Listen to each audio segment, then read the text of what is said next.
de las infecciones de mano. Acá, listo.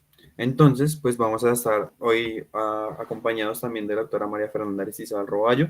Ella ya es médica general y vamos a seguir en los siguientes temas del día de hoy, pues para que todos sepamos más o menos en qué parte de la presentación pues vamos a ir estando ubicados.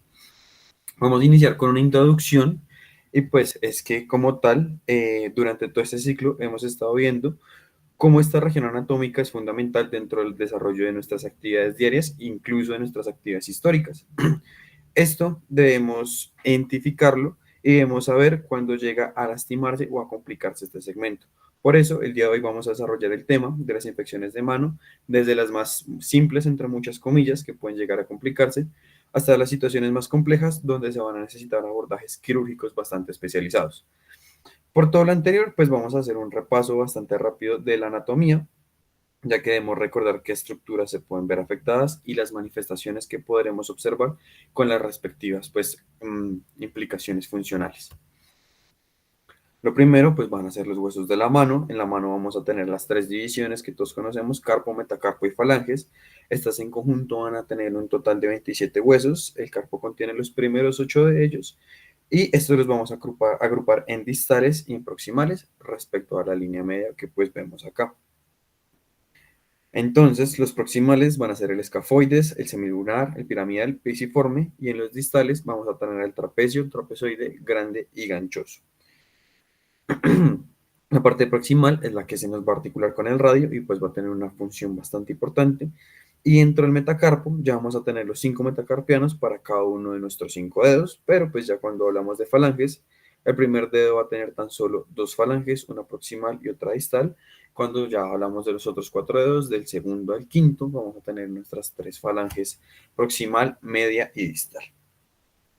En cuanto a los músculos de la mano, vamos a entender que vamos a tener los extrínsecos y los intrínsecos de la mano. Los extrínsecos los vamos a pasar bastante por encima y los invitamos a que vean la charla de anatomía de mano que ya se hizo en este mismo grupo. Y vamos a hablar un poquito más a profundidad de los intrínsecos para pues entender las siguientes infecciones que estructuras nos van a dañar. Entonces, tenemos los extensores superficiales y profundos. Acá vamos a tener los superficiales, que son el extensor radial largo, extensor radial corto, extensor de los dedos y extensor del quinto dedo, junto con el extensor cubital del carpo. En los profundos vamos a tener el abductor largo del pulgar, extensor largo del pulgar, abductor corto del pulgar y extensor del índice. En los flexores superficiales, el flexor radial del carpo, palmar largo, flexor cubital del carpo, flexor superficial de los dedos, y en los flexores profundos, el flexor común profundo de los dedos y el flexor largo del pulgar. Ya hablando de los músculos intrínsecos de la mano, vamos a tener los músculos que vamos a identificar según las posibles zonas de afectación, perdón, y las precauciones que debemos tener ante cualquier tipo de intervención que vayamos a realizar. Entonces, los músculos tenares van a estar inervados por el nervio mediano. Vamos a tener el abductor corto del pulgar y el flexor corto del pulgar. Ambos tienen su origen al nivel del retináculo flexor y el tubérculo del hueso trapecio antes del primer metacarpiano y parte del abductor corto a nivel del tubérculo del escafoides. Estos se van a insertar en la falange proximal del primer dedo, en el hueso, en ocasiones en el hueso sesamoideo externo del primer dedo, que sería en esta parte de acá. El oponente del pulgar, que hace parte de los músculos profundos de la región tenar, y este conforma en su mayoría la eminencia tenar, junto con los dos músculos anteriores, el abductor y el flexor. También vamos a tener que se origina desde el trapecio, en el retináculo flexor, y pues va a ser muy, muy similar a los que nosotros pues ya hemos hablado anteriormente. Aductor del pulgar va a ser inervado por la rama profunda del nervio cubital y no forma parte como tal de la eminencia tenera en sí, pero posee dos porciones de origen, una transversa y una oblicua. La transversa es más inferior y se origina a nivel del tercer metacarpiano, que sería acá. Esta parte, esta es la que estamos hablando. Pero la oblicua se origina a nivel del segundo metacarpiano, el grande y el trapezoide del carpo. Ambas porciones se unen para sentarse a nivel de la falange proximal del primer dedo sería acá, y listo. Los músculos hipotenares serían los siguientes. Van a estar inervados por el nervio cubital en la rama superficial y se refieren a los músculos del quinto dedo, palmar corto, abductor del meñique, flexor corto del meñique y oponente del meñique. Palmar corto es un músculo inconstante, se origina en la parte medial de la aponeurosis palmar y aliviana la presión de los músculos de la aponeurosis palmar sobre la arteria radial. El abductor del meñique es un músculo medial que se origina a nivel del pisiforme y se inserta en la falange proximal del quinto dedo. Y el flexor corto del meñique se origina desde el gancho del ganchoso y se inserta en la falange proximal del quinto dedo. Ya luego hablando del oponente del meñique, vamos a tener que igualmente se origina desde el gancho del ganchoso, se inserta en el quinto metacarpiano para la oponencia del meñique contra el pulgar. Y pues el meñique es, o sea, el pulgar es el único dedo al cual puedo hacer oponencia a este meñique. En cuanto a los músculos lumbricales, tenemos el primer y segundo lumbrical inervado por el mediano y el tercer y cuarto inervado por la rama profunda del nervio cubital. Son músculos que van desde los tendones al hueso y su función es extensora. Los cuatro músculos se originan a nivel del tendón del flexor común profundo y van desde el segundo al quinto dedo para insertarse en la expansión extensora, que es esta zona de acá, lo que le da su función. En cuanto a los músculos interóseos, vamos a tener que están inervados por la rama profunda del cubital. Son músculos que van de hueso a hueso y su función es de abducción. Acá lo vamos a tener dos divisiones, los interoseos dorsales y los interoseos palmares. Los palmares son cuatro, en este esquema haría falta uno de ellos. Se originan a nivel del primero, segundo, cuarto y quinto metacarpianos y su función es la abducción de la mano hacia la línea media que pasa a través del tercer dedo. En cuanto a los interóseos dorsales, también son cuatro, y estos tienen dos huesos de origen en su mayoría. El primero se origina en el primer y segundo metacarpiano, y el segundo interóseo entre el segundo y el tercero. El tercer metacarpiano es entre el tercero y el cuarto, y el tercer interóseo es entre el tercero y el cuarto, y el quinto interóseo es entre el cuarto y el quinto metacarpiano. Igualmente, se insertan en la porción extensora. Su función es antagónica a los interoseos palmares y lo que hacen es alejar los dedos de la línea media del tercer dedo, que es esta línea media de acá. En cuanto a los tendones y las vainas tendinosas, debemos entender, y lo que nos preocupa en su mayoría en este caso, son los huesos y el túnel del carpo.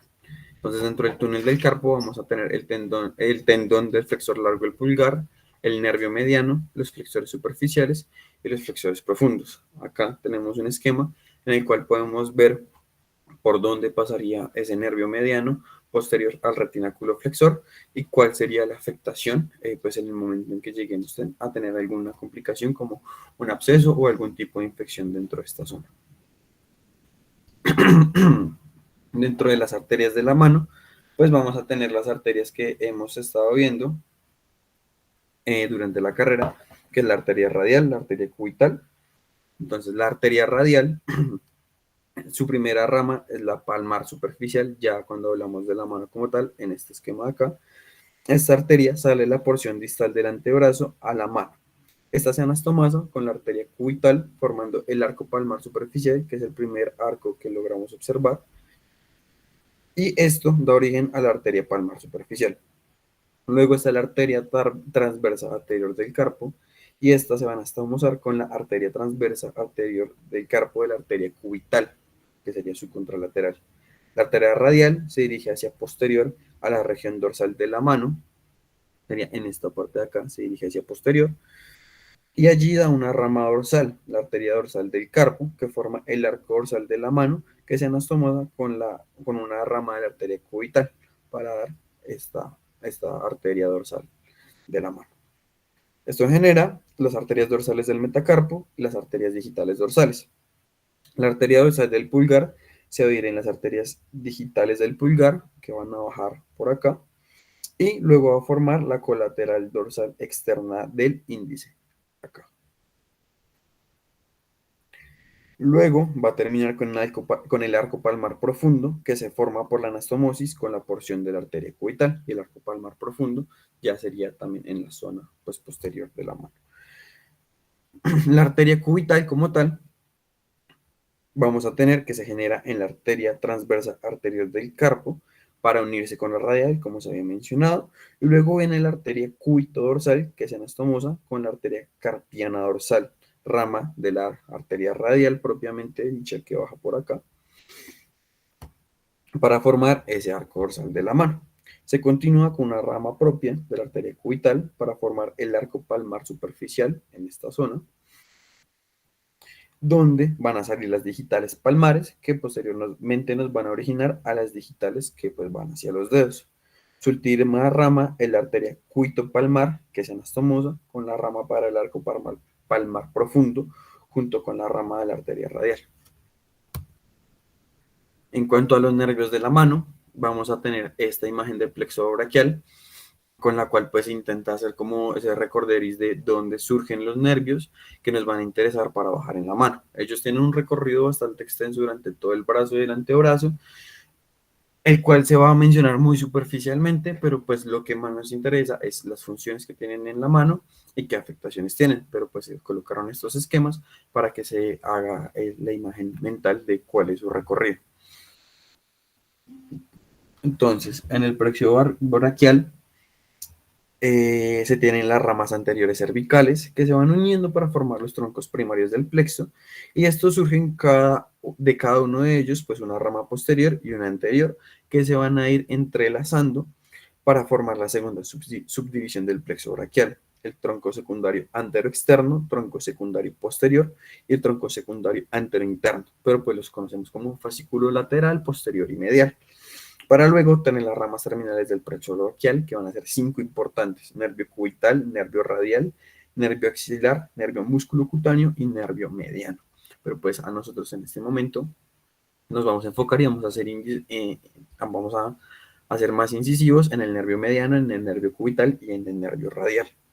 El nervio mediano es uno de los nervios más largos del plexo braquial, lo logramos identificar en este esquema, y pues en el plexo lo vemos cuando sale con esta forma de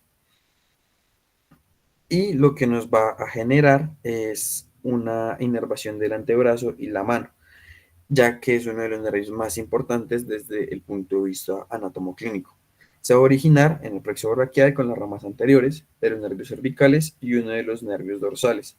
Pasa por el cuello con dirección al brazo, pues entrelazado, entramado, con la arteria axilar y la subclavia, y tiene una rama del tronco secundaria antero-externo, o conocido como fascículo lateral, y otra del fascículo medial, y va a estar conformado por C5, C6, C7, C8 y T1, es decir, por cada uno de los nervios. Se encuentra anterior a las ramas terminales de la arteria axilar, prácticamente a nivel de la arteria braquial, a la cual nos va a generar un acompañamiento en todo su recorrido durante el brazo para llegar al codo y cruzar lateralmente y llegar a la fosa cubital. Sería todo este recorrido que vemos acá. Y acá en este esquema más pequeño ya se separa solamente al nervio mediano. Entonces, acá lo que vamos a tener es que nos genera un paso por la muñeca, dejando ramas para la articulación, y pasa por medio del retináculo flexor. Cuando pasa por el retináculo flexor, ya lo que va a generar es la inervación de esta parte de la región tenar de la mano, y vamos a tener, digamos que las manifestaciones típicas en cuando hay alguna compresión del túnel del carpo, de la complicación del nervio mediano. Entonces, por esa parte. También vamos a tener que el nervio cubital emerge específicamente del tronco secundario antero-interno, es decir, del fascículo medial, con las ramas de C8 y T1. El cubital no nos va a inervar en el brazo estructuras como tal, pero pues sí tiene funciones más en el antebrazo. Pero su función principal es específicamente en la mano.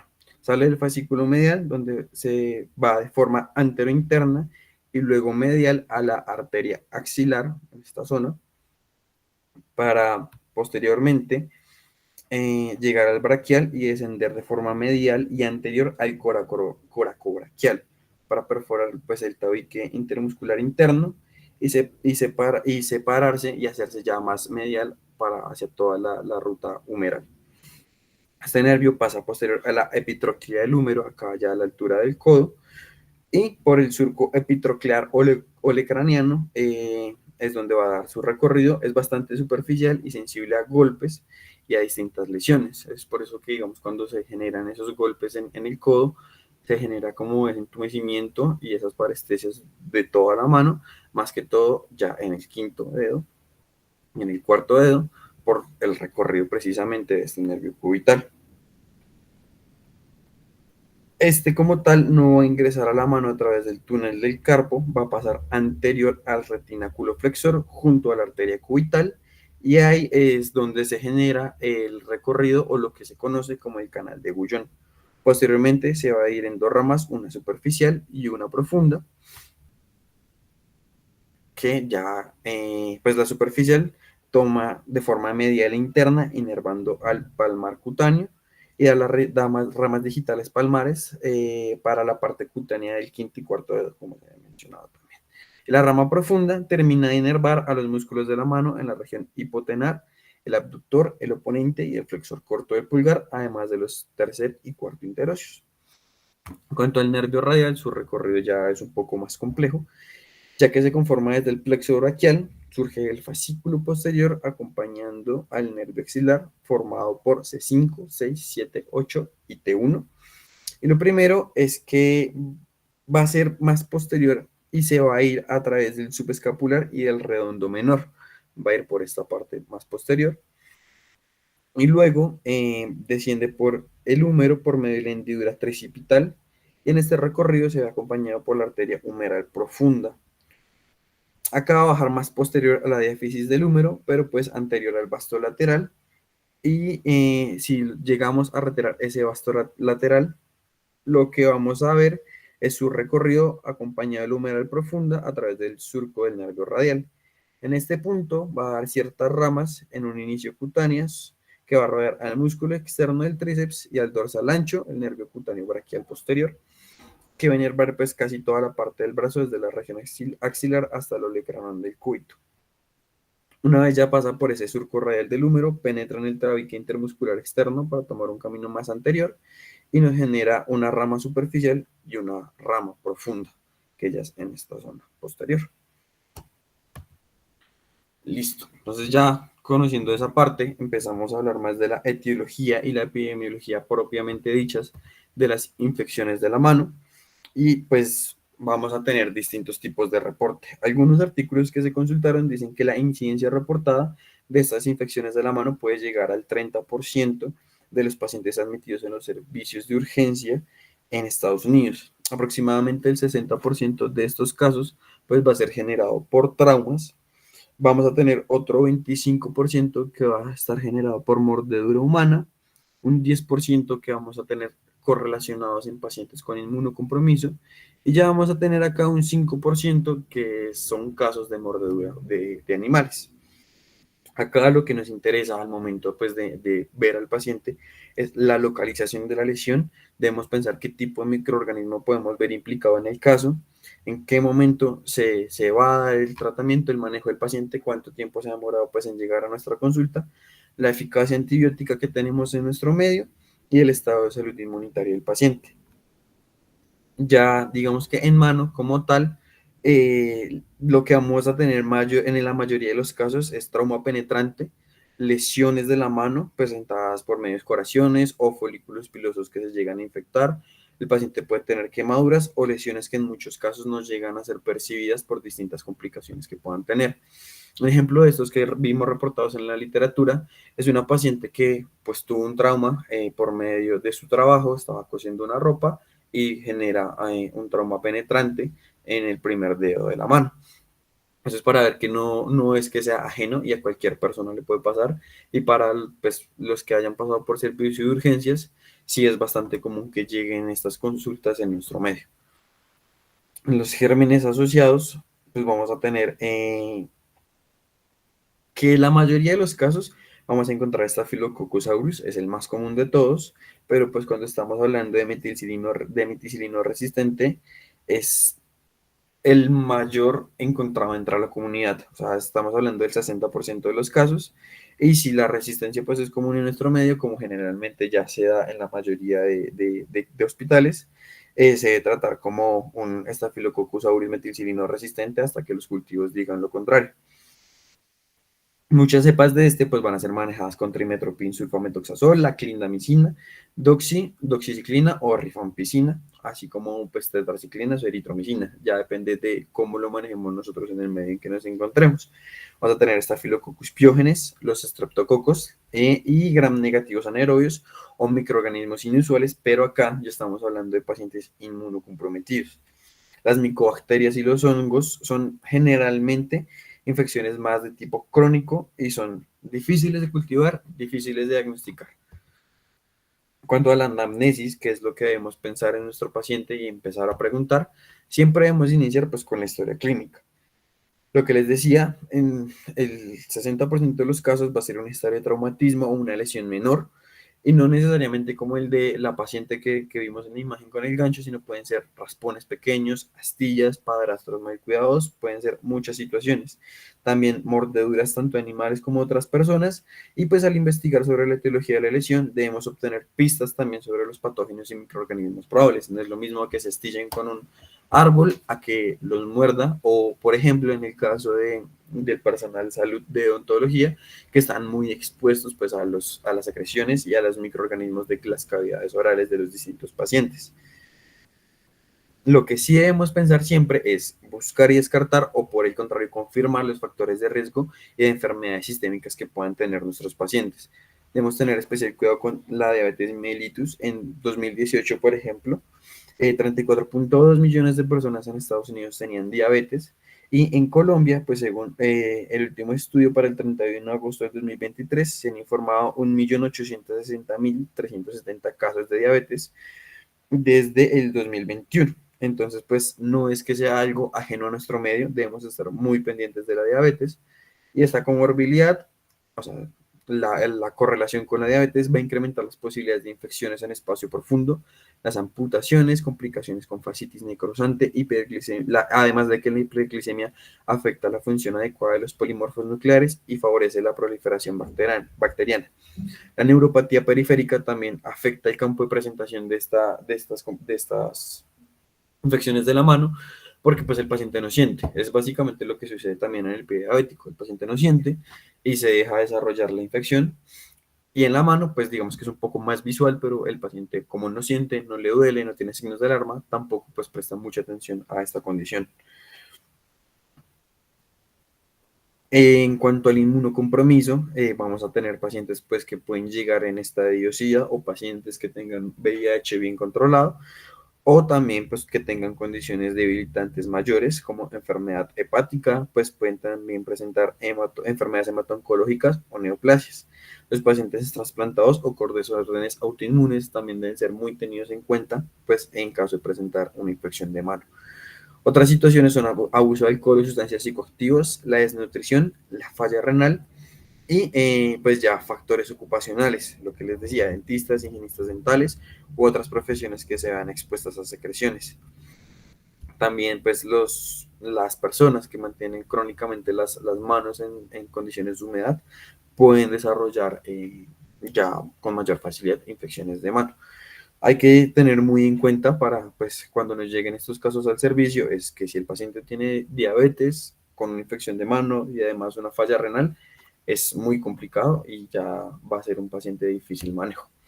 En cuanto al examen físico, debemos exponer y examinar toda la extremidad para poder prestar atención a la decoloración de la piel, si el paciente presenta edema, secreciones, si hay visibilidad de conductos o pues ya nódulos linfáticos, afectación linfática, si tiene sudoración o se genera cambios en la temperatura del tejido.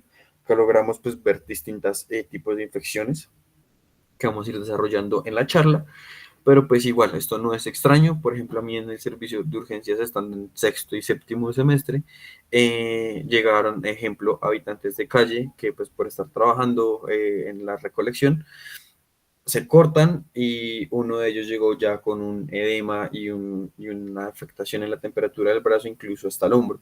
Entonces no es algo como que no haya que investigar ni poner cuidado.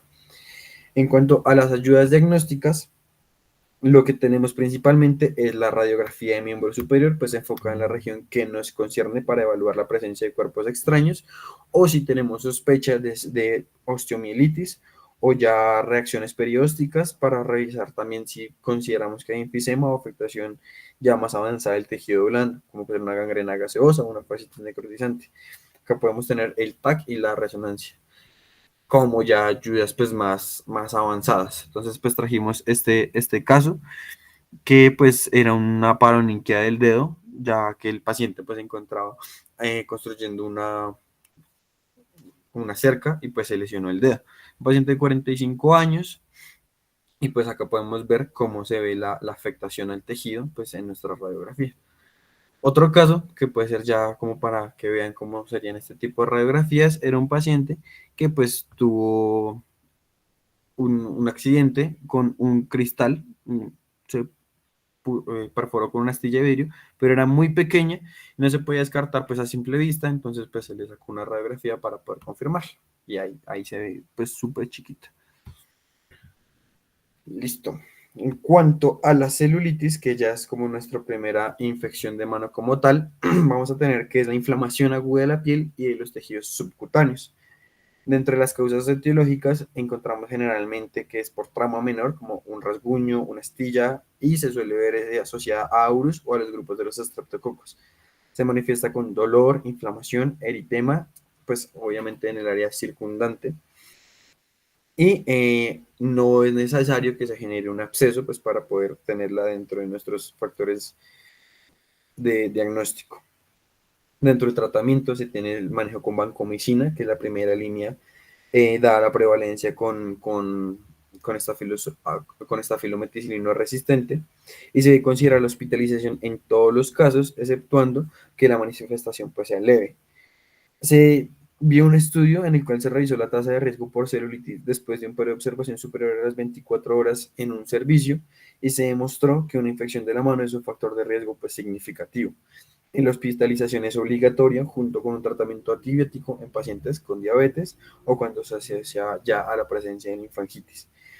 Lo que debemos hacer es monitorear el tratamiento antibiótico y se hace al encerrar pues, el área afectada, sin tener en cuenta el eritema dentro de un círculo que sea con un marcador permanente para ver si con el manejo antibiótico está disminuyendo o está aumentando pues ya la afectación. Si no tiene una respuesta adecuada al tratamiento ya posterior a las 48 horas, lo que hacemos es pasar a una terapia más agresiva, y si no es efectivo, ya se debe sospechar de un absceso en el espacio profundo que requiere un drenaje quirúrgico inmediato, y pues ya obtener cultivos para orientar nuestros antibióticos.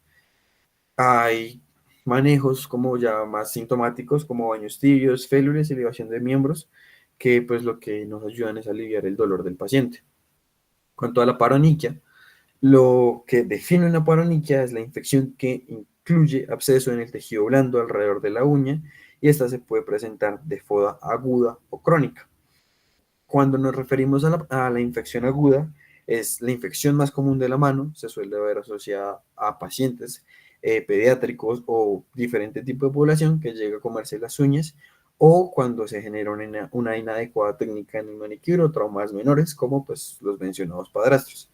Se suele ver involucrados a aureus y piógenes, y en algunos casos a Pseudomonas piocinia y Proteus vulgaris. En ocasiones también se encuentran pues anaerobios, pero depende por qué fue la infección y en qué paciente tenemos esta infección.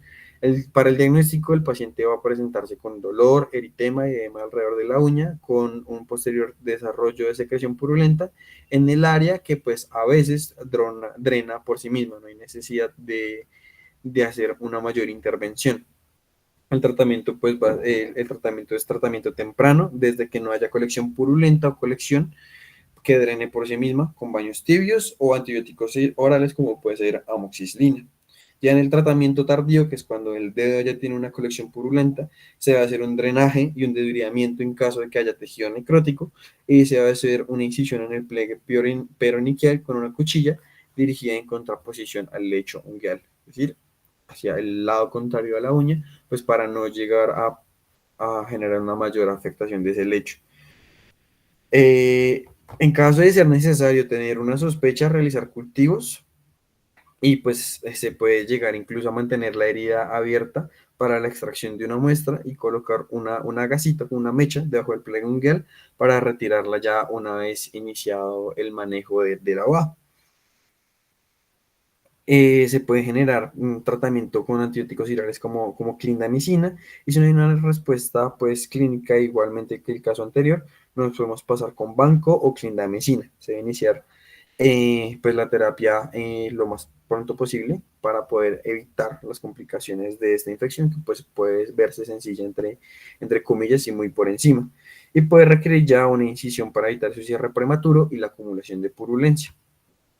La siguiente pues ya es eh, la, el tratamiento tardío, la infección crónica, que ya lo que vamos a hacer es pues entender el factor etiológico, que generalmente ya estamos hablando de, perdón, se me faltó esta diapositiva, que era la anterior y era lo que les explicaba, pues generar el drenaje para que la materia no se vaya acumulando y pues evitar el cierre prematuro de la lesión en caso de que se continúe pues secretando ese material. Y esto, si carga, sí, es lo que les quiero mencionar, pues ya sobre Chronic paronychia. Paronychia is actually a situation where you have an acute infection around the nail. In this case that you see here, you can see that the area around the nail fold or the base of the nail, is not acutely, but it is slightly swollen when compared to the other side. This is the healthy side. This is a healthy nail. This is a healthy nail. And you see that it is not very swollen. This area is swollen. There is actually a pouch of tissue in here, and this tissue has an indolent infection inside it. Once the conservative measures, which may include antibiotics and may include baths with salts or with soap, do not help the patient and the symptoms do not resolve, there is still pain here in this area, then we turn to a surgical intervention, which is called marsupialization. As you know, there is a disclaimer in this movie, and the disclaimer is that this is not medical advice, and you should go to your doctor or treating physician for more medical advice. But you can also tell them that if you have chronic paronychia and all the conservative measures have failed, you do need marsupialization, which healing from this procedure may take some time, several weeks at least. You take out the tissue sac from this area and you let it secondarily heal, and hopefully the infection will subside. This might happen after false nails, after acute paronychia due to different reasons, sometimes people who eat the ends of their nails, and at the end of the day, if you get chronic paronychia, you might end up needing surgery. Thank you very much, and all the health for you. I was Amir on MD. Thank you.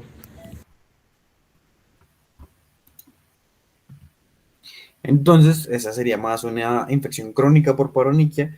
En estos casos, usualmente vamos a tener la presencia de hongos como la Candida albicans y en ocasiones pseudomonas o micobacterias ya atípicas. Tienen pacientes con factores de riesgo ya mencionados o exposición crónica a humedad como pues los lavadores de platos o los trabajadores de cafeterías o personas que siempre se mantienen en humedad por distintas condiciones de trabajo. Su diagnóstico es con un eponiquio indurado y eritematoso, el cual puede presentar un drenaje inminente de esa secreción acumulada. Y el manejo médico es el uso de antifúngicos tópicos como primera línea de manejo. Cuando el tratamiento conservador fracasa, que es el anterior, debe hacerse ya una marsupialización eponiquial o también llamada bartolinectomía, que pues es básicamente este procedimiento de acá, el que está en estas dos imágenes, y consiste en realizar una incisión en forma de media luna que comienza aproximadamente 1 milímetro de forma proximal al borde distal del pliegue unguial epioniquial y se extiende aproximadamente de 3 a 5 milímetros. Este pues es el tratamiento quirúrgico más utilizado en la parónica crónica y genera pues buenos resultados. En el felon, que es otro tipo de infección, lo que vamos a tener es un absceso subcutáneo de la pulpa del dedo que ocasiona un aumento de la presión y en ocasiones un síndrome compartimental en la pulpa de ese mismo dedo. Típicamente ocurre posterior a una herida traumática tipo punzante y lo que vamos a ver es Staphylococcus aureus, que es igualmente lo más común, y en ocasiones gram negativos, particularmente inmunocomprometidos, o en pacientes que se hayan chuzado con un objeto que se pueda considerar contaminado. Los pacientes van a presentar una pulpa digital más que todo eritematosa, edematizada, y con un dolor que se caracteriza pues de forma exquisita. Ese tipo de dolor que tan pronto se toca el área afectada, el paciente se retuerce de dolor, dice que le duele mucho y pues es un tipo muy característico. Incluso a menudo se presenta un dolor punzante que los mantiene despiertos en medio de la noche. Y por un punto donde el absceso ya pueda ser evidente, se puede generar una incisión longitudinal sobre el punto de mayor tensión o una incisión lateral sobre la línea medioaxial para el tipo de dedo que se ve afectado. Se puede dejar después del drenaje después del drenaje hacer un correcto empaquetamiento, se puede generar una mecha en caso de ser necesario dejar la herida abierta para que no vuelva a generarse secreción y ya después esta se retira para hacer sesiones de hidratación. Y pues el tratamiento se hace según el ajuste antibiótico para los resultados de cultivo cuando estos sean obtenidos. Continuando con la presentación, tenemos otra entidad que es la infección de espacio profundo. Siguiente. Siguiente diapositiva, porfa. Que se refiere a un compromiso a través de los diferentes compartimentos de la mano. Este compromiso puede ser a nivel tenar, hipotenar, medio palmar, interdigital o del espacio de Parona, que es un espacio entre el pronador cuadrado y los tendores flexores suprayacentes, y comunica, como vemos en la imagen de la derecha, una comunicación entre las bursas cubital y radial. Entonces, cualquiera de esos espacios puede estar comprometido. Siguiente diapositiva. Y puede ser secundario a una diseminación de una herida penetrante o la extensión de una tendosinovitis piógena. Regularmente la etiología y el germen más aislado es el Staphylococcus aureus y el Streptococcus piógenes.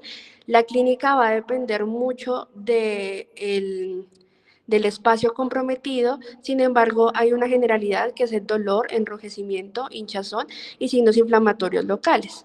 En la región tenar va a haber un dolor exacerbado, dado la zona en la que está y los músculos y los nervios comprometidos, como vimos ya en la revisión anatómica, o va a haber un dolor exacerbado hacia la flexión y la posición del pulgar. En la región medio palmar va a haber una pérdida de la concavidad volar, un dolor en la flexión de los dedos de la región ulnar. El diagnóstico pues es clínico básicamente, sin embargo, se considera el uso del ultrasonido, aunque su sensibilidad es baja, para descartar o para confirmar también si está secundario a un caso de tendosinovitis piógena, pues dado los hallazgos que se encuentren puntualmente en el ultrasonido. Como vemos en la imagen del lado izquierdo, es un compromiso del espacio de Parona, vemos un edema, frictenas, hinchazón hacia el antebrazo y que se está diseminando por la comunicación que les comentaba entre las bursas cubital y radial y la diseminación que puede llegar hasta otros espacios por esa comunicación, un compromiso de la región tenar. En la imagen de la mano derecha vemos un compromiso de la región tenar. Siguiente diapositiva, por favor. El tratamiento se debe iniciar una antibiótico-terapia empírica y casi que siempre va a ser el manejo con el que se va a quedar, que puede ser vancomicina, clindamicina o piperacilina, tazobactam como antibióticos de inicio. y siempre tiene que realizarse drenaje de este espacio por el compromiso y por el riesgo también de que la inflamación, el edema y la infección genere un síndrome compartimental. El drenaje debe hacerse una incisión sobre el área a través de la fascia. Para el espacio tenar, como vemos en la imagen del lado derecho, se tiene que hacer un abordaje que permita ver, o sea, puede hacerse diferentes abordajes. Puede hacerse un abordaje por toda la eminencia tenar, como vemos un abordaje transversal dorsal o un abordaje combinado, que puede hacer tanto por la cara dorsal como por la cara palmar. Para la región hipotenar, se recomienda una incisión en la línea con el borde cubital del dedo anular, como vemos en la imagen, y se comienza proximal al pliegue medio palmar y se continúa hasta unos 3 centímetros distales al pliegue de flexión de la muñeca. Se deben evitar incisiones que generen contracturas. Se recomienda también en la literatura que se use torniquete, sin embargo la exsanguinación del miembro tiene que darse por gravedad y no con uso de elásticos. Y la inmovilización posoperatoria. Siguiente diapositiva. Aquí vemos la incisión recomendada para el drenaje del espacio medio palmar, que pueden ser incisiones transversales en el pliegue distal, como vemos en esta imagen. Sin embargo, se continúa una línea transversal y luego una longitudinal para permitir una mejor inspección de las estructuras, o puede ser un abordaje longitudinal curvado. Siguiente diapositiva. Ya continuando con otra entidad, tenemos la tenosinovitis piógena, sí, que es una infección de la vaina del tendón flexor, normalmente secundaria a una herida penetrante. También se aíslan los mismos tipos de patógenos, el Staphylococcus aureus y el Streptococcus piógenes, y la clínica tenemos los signos o la tetrada de Canabel, que es dolor en la extensión, con la extensión pasiva, sensibilidad a la palpación de la vaina del tendón, una actitud semiflexora y una hinchazón fusiforme o dedo en salchicha. Siguiente diapositiva. Esta es una tabla donde en un estudio evaluaron la sensibilidad y la especificidad aislada de cada uno de los signos que componen la tétrada, y donde se ve que el signo con mayor sensibilidad va a ser el dolor el dolor a la extensión pasiva del artejo o del dedo. Sin embargo, el signo con mayor especificidad va a ser el dolor profundo a la palpación de la vaina del tendón. Todo junto en el estudio se encontró que hay los 4 signos juntos tienen un valor predictivo positivo del 88%, y por eso es que se usa para el diagnóstico clínico de esta entidad. Siguiente diapositiva. El tratamiento va a depender mucho si se presenta en las primeras 48 horas, o sea, si el paciente llega en las primeras 48 horas del trauma por herida penetrante, o si es posterior a las 48 horas de instaurada la clínica. Si es menor a 48 horas, el tratamiento va a ser inicialmente médico, siempre y cuando el paciente esté estable, no tenga ninguna otra lesión o alteración. Se va a realizar una inmovilización y elevación de la extremidad, un ciclo de antibiótico que puede ser con ampicilina sulbactam o con una cefalosporina de segunda generación, y se revalora a las 24 horas. Si la evolución es favorable, se da de alta con antibiótico oral. Lo que recomiendan es completar un ciclo de 10 a 14 días. Algo que recomienda la literatura es que esos pacientes que se les va a dar manejo médico tienen que dejarse preferiblemente en la noche con ayuno, por si se tienen que pasar, porque regularmente se tienen que pasar a inspección quirúrgica. Entonces, al día siguiente, pues lo ideal es dejar a esos pacientes en ayuno y para el otro día poder realizar el procedimiento. Si falla el manejo médico, se realiza un manejo quirúrgico con antibiótico terapia. Siguiente diapositiva. El abordaje quirúrgico se realiza un abordaje de Brunner, sin embargo, solamente se usa la incisión más distal y la incisión más proximal de este abordaje. Más o menos se busca la incisión más proximal que sea sobre la polea A1 y la incisión más distal que sea sobre la polea A5. Eh, Hay muchas formas, normalmente no se recomienda que se exponga todo el aparato flexor y todas las poleas, sino solamente estas dos, también para evitar contracturas posteriores. Se pasa, como vemos en la imagen, un catéter de irrigación y se puede dejar un tren de Penrose y hacer irrigaciones, ya sea posteriormente en sala de cirugía, o también se puede usar el tren de Penrose para hacer irrigaciones dentro en el cuarto del paciente, de acuerdo pues a las necesidades y a la evolución de ellos, y a la evolución clínica. Siguiente diapositiva. Sin embargo, también se pueden realizar incisiones no con un abordaje de Brunner, no siguiendo las líneas de ese abordaje, pero siempre teniendo en cuenta que se tienen que realizar dos, una sobre la polea, una que exponga la polea A1 y otra que exponga la polea A5. Siguiente diapositiva.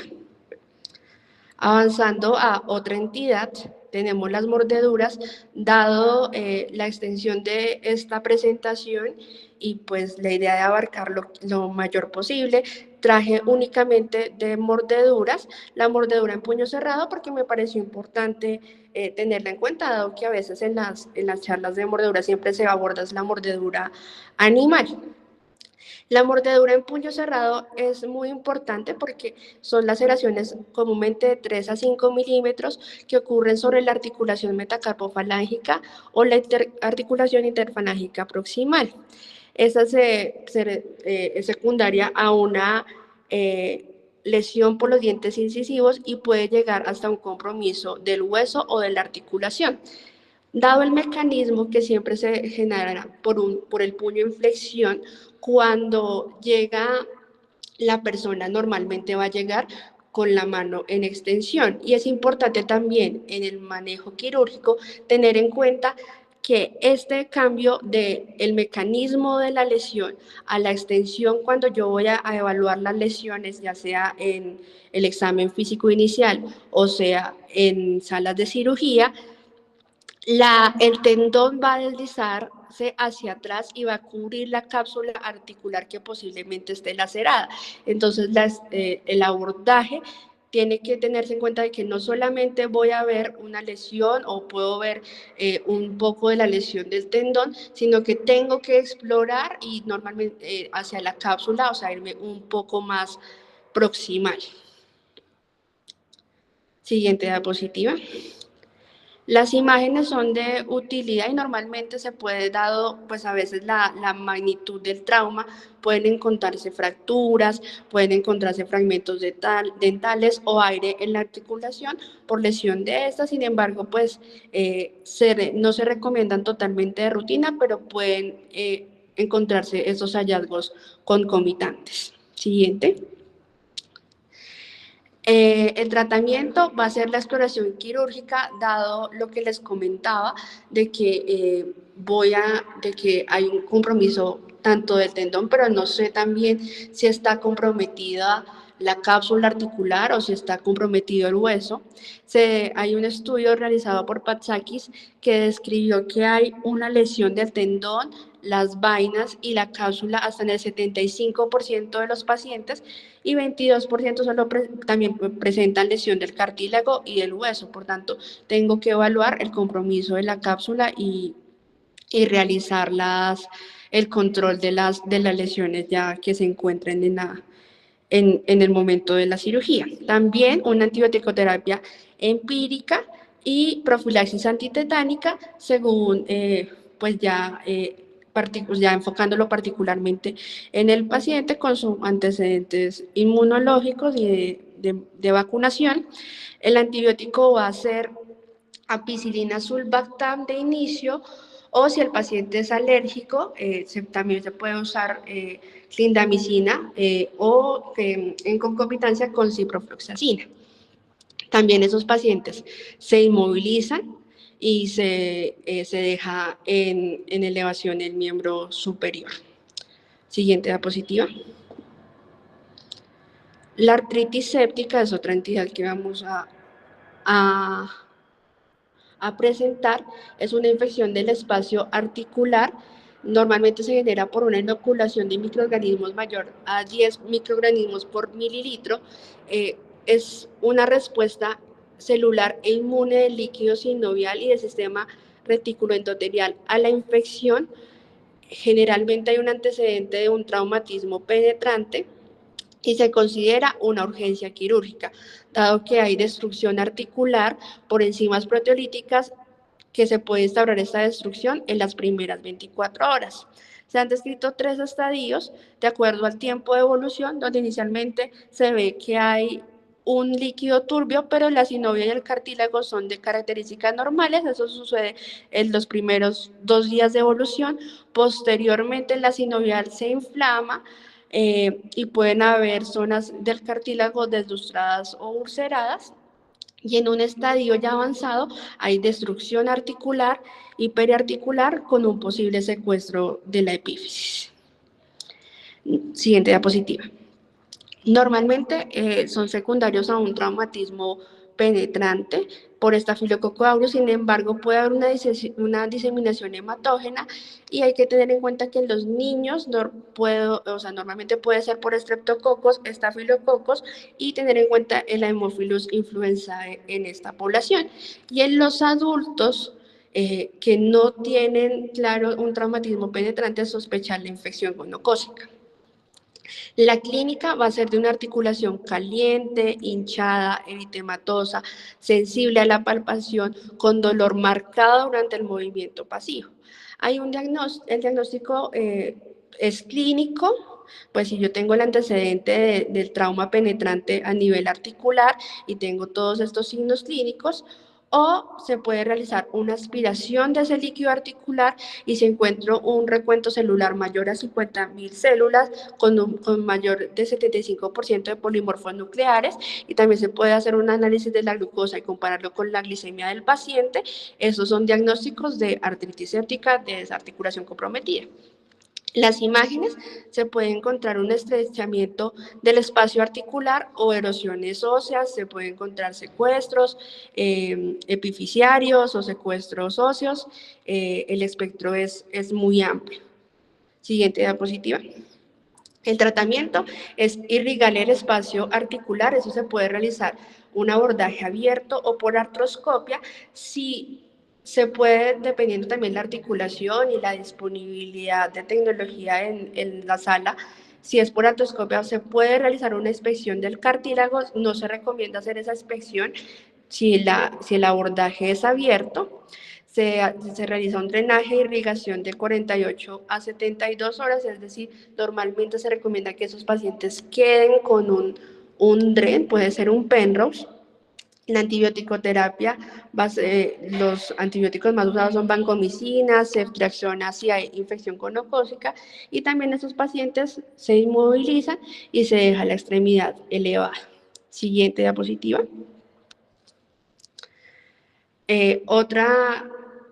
Otro espectro de las infecciones que pueden haber en la mano ya es algo más avanzado con mayor tiempo que la artritis séptica, que es la osteomielitis. Es una infección destructiva del hueso por una extensión local o también una diseminación hematógena.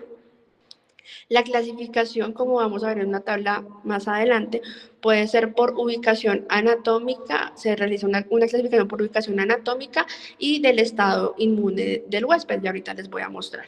La clínica es de dolor, hinchazón, eritema, y pueden presentar los pacientes o referir la historia clínica un drenaje crónico de esa herida o a nivel de desarticulación. En las imágenes, en la radiografía, se van a presentar desmineralización y una reacción perióstica. Y en la gammagrafía, que también es otro examen que se puede realizar, o resonancia magnética, van a encontrarse focos focos hiperreactivos que hablan de una infección crónica o una infección activa que se ha cronificado. Siguiente diapositiva. El aislamiento, o sea, de principio son infecciones polimicrobianas, sin embargo, los agentes etiológicos van a estar en relación con el mecanismo del trauma. Entonces, por ejemplo, en mordeduras humanas, pues puedo encontrar Legionella corrodes, en mordeduras animales, la pasteurela y demás, como encontramos en la tabla. Siguiente diapositiva. Traigo esta imagen porque es un caso clínico de un paciente de 45 años que tuvo una herida penetrante sobre el tercer metacarpiano.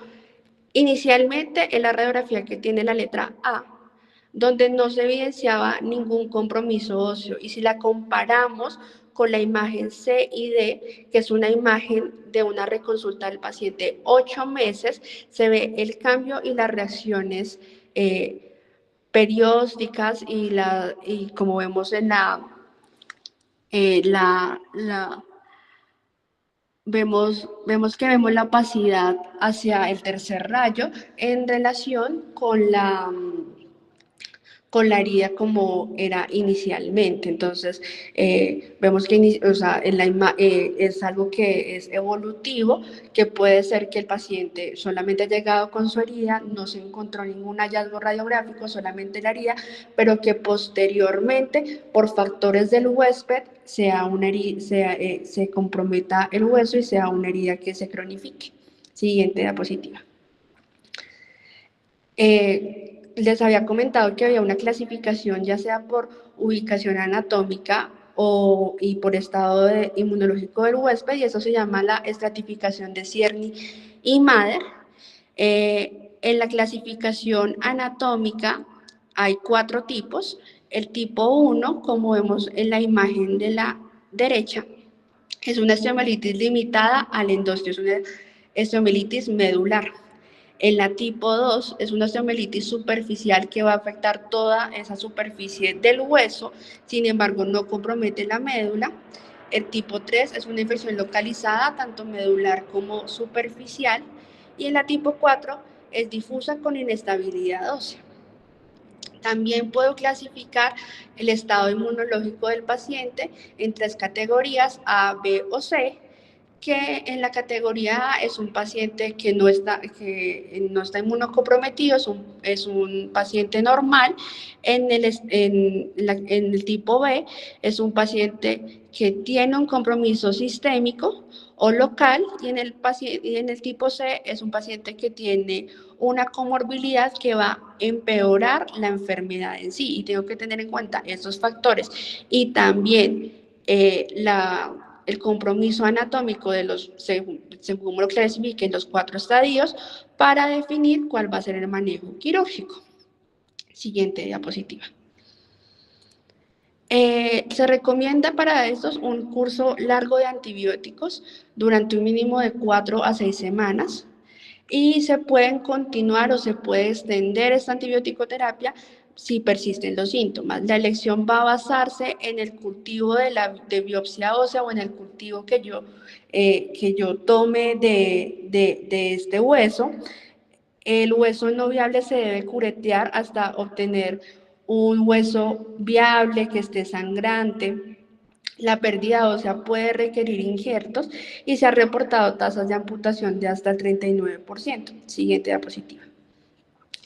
Aquí les traigo una tabla donde da paso por paso cómo es el abordaje de la osteomielitis, donde empiezo con una sospecha diagnóstica por evidencia radiográfica, por ese drenaje crónico del paciente, porque es una herida abierta que ha tenido compromiso, que tiene antecedente de compromiso de tejidos blandos. El manejo inicial pues va a ser tomar radiografías, tomar paraclínicos como hemograma, se pueden tomar también proteína C reactiva. iniciar los antibióticos, los cuales se van a postergar hasta 6 semanas o pueden usarse un curso aún más largo de acuerdo como eh, de acuerdo a la clínica del paciente. Sin embargo, pues de donde recolecté esta tabla, recomienda que no se inicien antibióticos hasta que yo no tenga una biopsia o no extraiga una muestra que pueda cultivar para posteriormente guiar esa antibiótico-terapia. El manejo quirúrgico va a ser tomar y hacer curetaje óseo y extracción hasta que yo tenga el hueso viable, como les había comentado anteriormente, y posteriormente continúo con los manejos antibióticos y las reintervenciones quirúrgicas, dependiendo ya el caso particular de cada paciente. Siguiente diapositiva.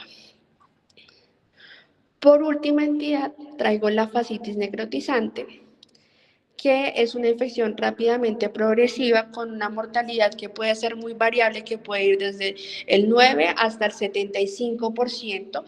Va a haber pacientes con mayor riesgo que van a ser los diabéticos, los ancianos, los inmunodeprimidos, y las infecciones normalmente van a ser polimicrobianas. La clínica son pacientes con inestabilidad hemodinámica y es lo que más tengo que tener en cuenta es pues también el compromiso, o sea, a la par de que evalúo el compromiso de la extremidad, el compromiso de la mano, que puede extenderse hasta el antebrazo y demás, dependiendo de la rapidez de la incursión, pero tengo que tener en cuenta la estabilidad de estos pacientes, los signos de choque y al realizar ese manejo de manera concomitante. Hay una celulitis asociada a cianosis o ampollas en la piel. Hay áreas de anestesia cutánea por lesión nerviosa y por compromiso de los nervios de las zonas de donde empezó la infección a propagarse, y esa propagación pues se va a diseminar y va a generar un avance muy rápido, como les voy a mostrar en un caso más adelante. Hay pus y gas subcutáneo y se describe un olor fétido de las secreciones de estos pacientes. Siguiente.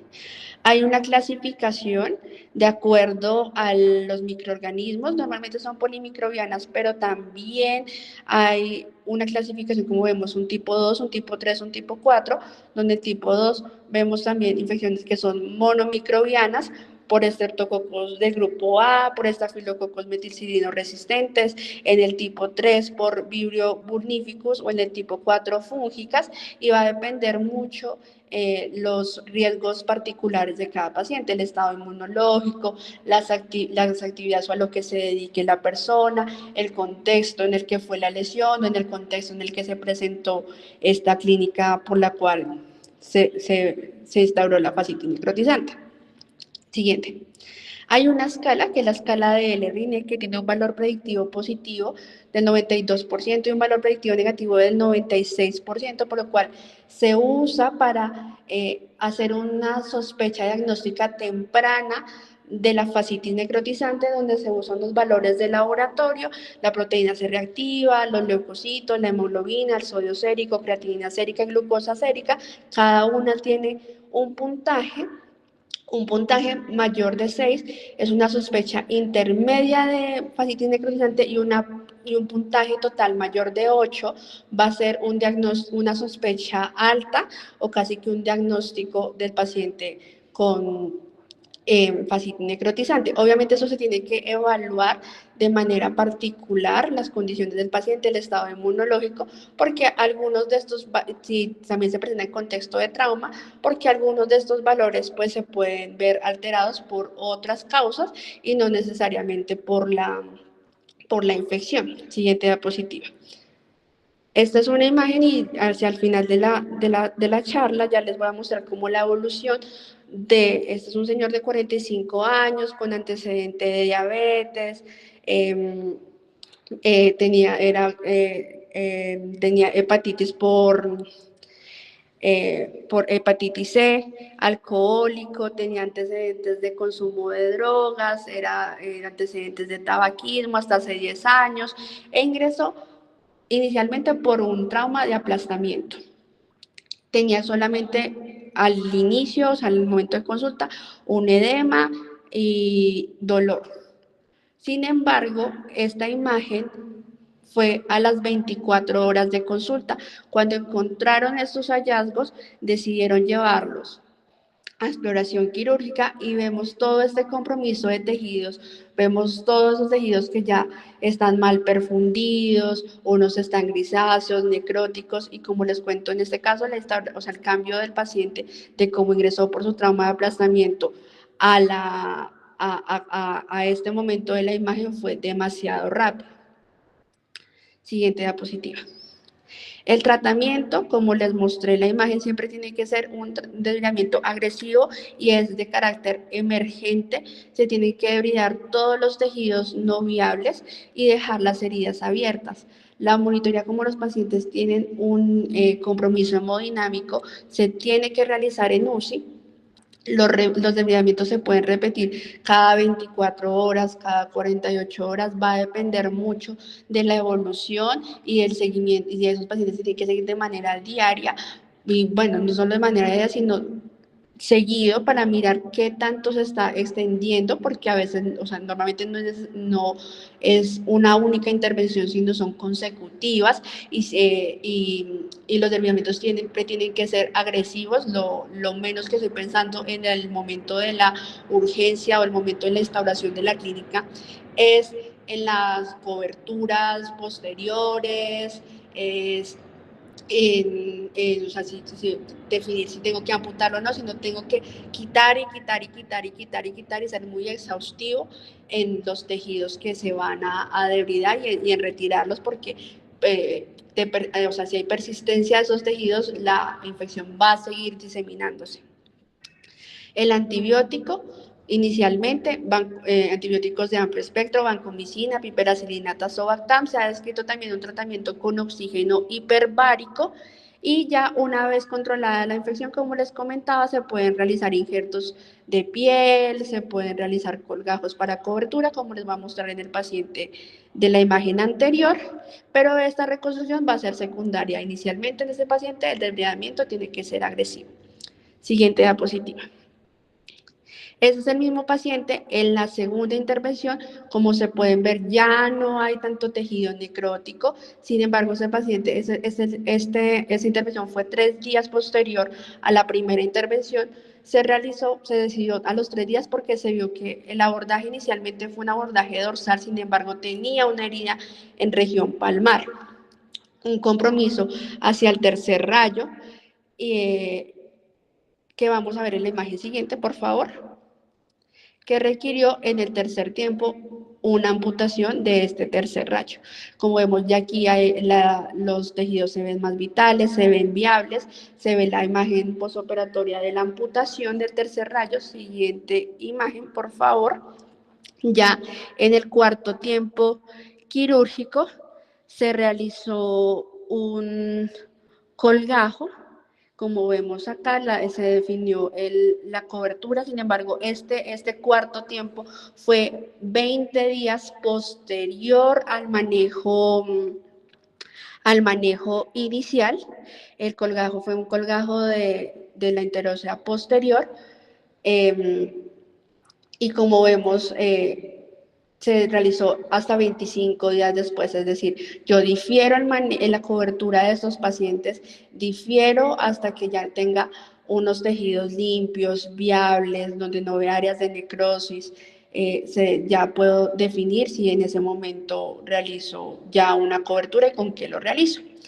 Y la siguiente imagen es una imagen ya 3 semanas posoperatoria de la última intervención del colgajo, donde ya se ve una integración, pues de un proceso de cicatrización del colgajo, se ve también la zona donante cubierta con un injerto, una recuperación en la movilidad, realiza la pinza, aun cuando no tenga tercer artejo, puede realizar el movimiento de pinza y una evolución satisfactoria gracias a que se realizó esos manejos consecutivos con varios lavados, con varios debridamientos que pueden hacer que estos pacientes recuperen la movilidad si se hace de manera juiciosa y si desde el comienzo me enfoco más es en quitar todo lo que no está viable, más que en ser conservador al respecto.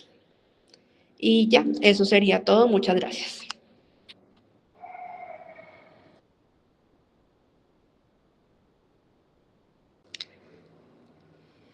Arturo, tienes la palabra. Hola, buenas noches. Espero que estén muy bien. No sé si me escuchan bien. Se te escucha bien. Bueno, creo que fue una charla un poquito larga. Este tema es un tema que es bastante pues, extenso, hay múltiples infecciones, pero pues lo que uno se debe llevar a casa son una serie de conclusiones que en la presentación no están, que las voy a resumir. Primero, antes de dar esas conclusiones a la charla, quería pues, felicitar a ambos expositores. No tuve tanto tiempo para revisar pues, la charla y demás, pero pues me pareció muy oportuna la información que se ha dado, un poco extensa.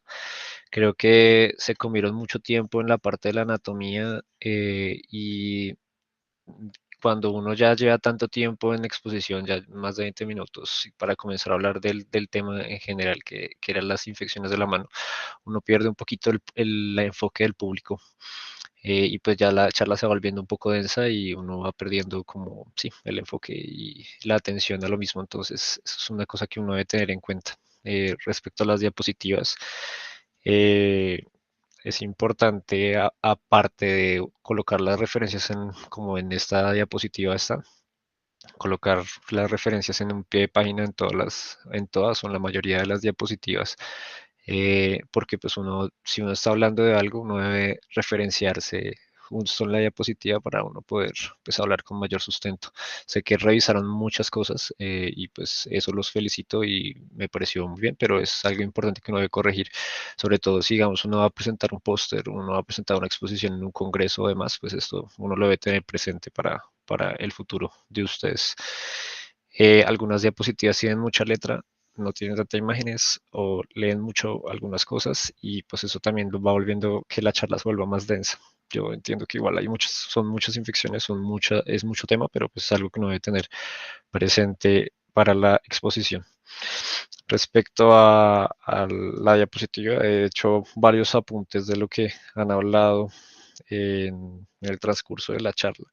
Una cosa aclaratoria respecto a la parte de anatomía, cuando hablas de los interóseos, Cristian, usualmente uno tradicionalmente habla de que hay 8 interóseos, ¿no? Hay 4 palmares y 4 dorsales, sin embargo, en la imagen, acuérdate que aparecían 3. Eso ocurre porque usualmente la cabeza del flexor corto del meñique lo toman como un interóseo palmar. Entonces, eso es una cosa de los que uno debe tener en cuenta. Entonces, realmente serían 7 interóseos y no 8 como tradicionalmente se menciona. Para resumir, pienso que en las conclusiones uno debe tener en cuenta varias cosas. Uno, cuando el paciente lo hospitaliza o no lo hospitalizo, usualmente, como lo decían, inicialmente casi todos esos pacientes llegan hospitalizados y duran 1 o 2 días cuando son infecciones leves, sobre todo las primeras que mencionaron, la celulitis, la paroniquia, eh, el flelón, que pues, son infecciones que usualmente son más fáciles de manejar, pero pues el momento de hospitalizar o dar salida depende del compromiso sistémico o del compromiso de la extremidad, que es algo importante. La toma de paraclínicos, cuando no tomo paraclínicos, usualmente en esas infecciones, usualmente uno toma siempre paraclínicos, aunque uno podría obviarlos en las primeras 3 infecciones que les comenté, la celulitis o más que todo la paroniquia y el felón. En las infecciones profundas o en las infecciones graves como la artritis séptica o la fascitis necrotizante es supremamente importante los paraclínicos, pero en las otras pienso que uno los puede estimar un poquito. Recuerden que el manejo de una infección se basa en 2 cosas, en el manejar el manejo antibiótico para la misma, para combatir la bacteria que está afectando el tejido, que usualmente pues, son polibacterianas. Respecto a este antibiótico, usualmente, tradicionalmente, uno ha visto cambios en el manejo. Usualmente se utilizaba oxacilina Ya con la llegada de los meticidinos resistentes uno utiliza clindamicina. Y hay una cosa que mencionabas al principio de la celulitis de usar vancomicina que me parece un poco exagerado de principio, a menos de que tenga un compromiso muy importante de la extremidad. Usualmente clindamicina estaría bien casi para todas las infecciones, o inclusive si uno pensaría iniciar, podría utilizar incluso Oxa, dependiendo del contexto clínico y de la gravedad de lo que yo vea en, en el manejo agudo de estos pacientes. ¿Cuándo tomo cultivo? ¿Cuándo no tomo cultivo? Esto también es debatido. Sí, en las infecciones, usualmente el cultivo uno lo debería tomar en salas de cirugía, uno no debería hacer un desbridamiento y tomar un cultivo en sala de procedimientos o inclusive en la habitación de los pacientes, que a veces lo hacemos nosotros. A veces vemos una paroniquia que toca desbridar, cogemos una hojita de bisturí, drenamos el absceso, hacemos un bloqueo, drenamos el absceso, dejamos una pequeña curación, pero usualmente no tomamos cultivo. Los cultivos usualmente son cuando son infecciones profundas, cuando son infecciones que son más complicadas, pero realmente no, pues eso es algo que uno debe tener en cuenta. Si uno va a tomar un cultivo, idealmente hacerlo en salas, porque si uno lo hace en un piso o en cualquier lugar, va a salir contaminado y pues no nos va a servir para mucho la guía de la antibiótico-terapia en este caso. Entonces, eso es algo importante. La otra pilar del manejo pues, de una infección es, aparte de iniciar el manejo antibiótico, es hacer el drenaje si hay una colección dada o no. A veces uno ve que tiene una celulitis, hay cambios en la mano, hay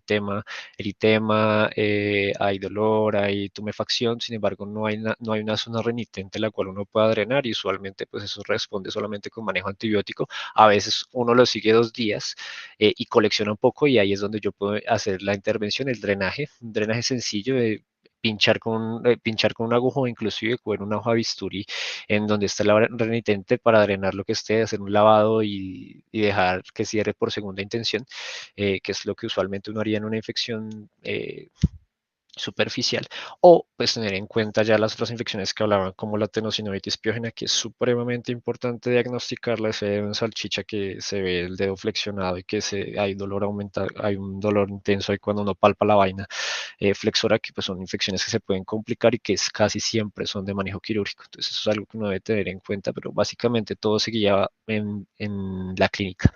Según la clínica, yo defino cuánto tiempo le doy antibiótico endovenoso, cuánto tiempo puedo dar si necesito continuar el manejo hospitalizado, si le puedo dar salida con antibiótico oral, y pues eso nos va a guiar el manejo quirúrgico en sí.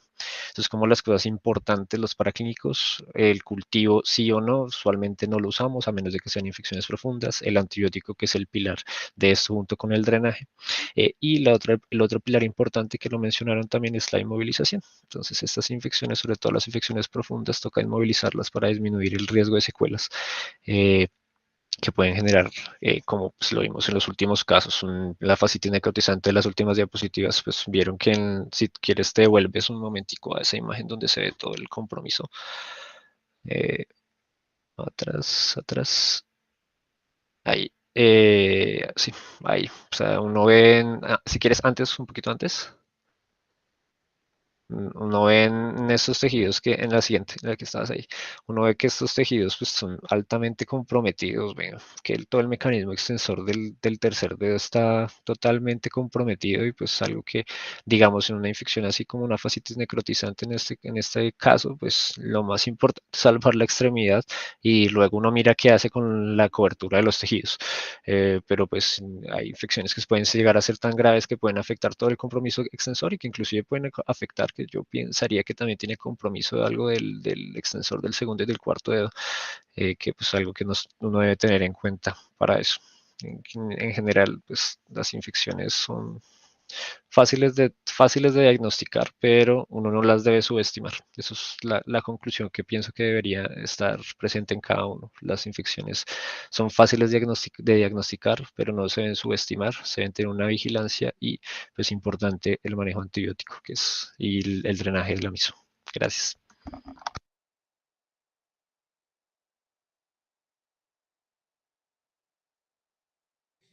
Doctor Arturo, muchas gracias por la retroalimentación. Muchísimas gracias a la doctora María Fernanda y a Cristian por la charla y por pues tantas cosas y datos que nos vamos llevando en esta presentación. Ya se envió nuevamente el tema de la asistencia. No sé si en este momento el auditorio, alguno de los que se quedaron aquí, gracias a ustedes también pues por la permanencia hasta este momento de finalización de la charla. Si alguno tiene una duda, pues puede hacerla y mientras tanto, mientras surgen dudas y levantan la mano en caso de que las haya, les comento el caso, en tal caso de la participación en el simposio de cirugía plástica de la U, pues hablamos con algunos de los residentes, nos menciona que son 220 cupos y que idealmente van a llevar las inscripciones hasta una semana antes del evento, que será el 6 y el 7 de septiembre. De todas formas, dijo que en tal caso de que no se cumplieran con los 220 cupos, cabe la posibilidad, listo, de que incluso días antecitos de lo que viene a ser el 6 y 7 de septiembre, pues se puedan hacer las inscripciones, que pues hay que mirar la salvedad de la página y sobre todo estar atento a las redes sociales, tanto de la publicación de ella y pues nosotros que también estaremos ahí al pendientes de cualquier cambio, ¿listo? Y pues ya con eso le respondo al doctor Sebastián. Si no hay ninguna pregunta adicional respecto a la charla, nuevamente les doy muchas gracias a los expositores, a la doctora María Fernanda y a Cristian. Muchísimas gracias también al doctor Arturo por estar acá y pues retroalimentar no solamente el proceso tanto de quienes están siendo los expositores, sino pues llevarnos los daticos de la forma en la que nos nutrimos con la manera de hacer las presentaciones y que pues cada una de estas charlas nos contribuya no solamente en el tema académico, sino también en una cuestión de forma, ¿listo? Más allá de fondo, ¿listo? Que tengan todos una feliz noche y que les vaya muy, muy bien. Estaremos charlando. Hasta luego, que estén bien todos.